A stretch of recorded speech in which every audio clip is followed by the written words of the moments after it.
வழக்குகளில் சிறை செல்லும் முதலமைச்சர்களின் பதவியை பறிக்கும் சட்ட முன்வரைவு கடும் அமளிக்கிடையே மக்களவையில் தாக்கல்.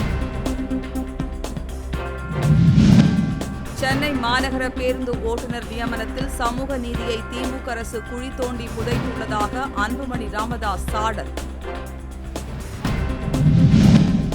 மதுரையில் அனுமதி பெறாமல் வைக்கப்பட்டுள்ள பதாகைகளை 1 மணி நேரத்தில் அகற்றுமாறு காவல் ஆணையருக்கு உயர்நீதிமன்றம் கெடு.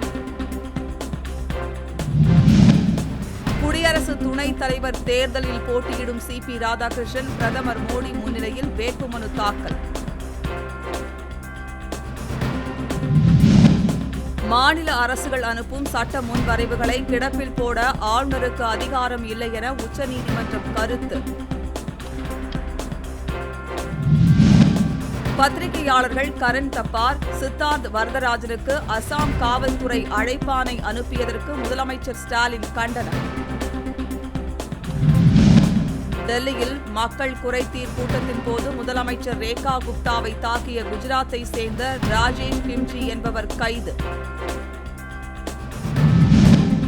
மதிமுகவில் இருந்து அக்கட்சியின் துணை பொதுச் செயலாளர் மல்லை சத்யா தற்காலிகமாக நீக்கப்படுவதாக வைகோ அறிவிப்பு. நீதித்துறையை விமர்சிக்கும் வகையில் பேசியதாக புகார், சீமான் மீது வழக்கு பதிவு செய்ய காவல்துறைக்கு உயர்நீதிமன்றம் ஆணை.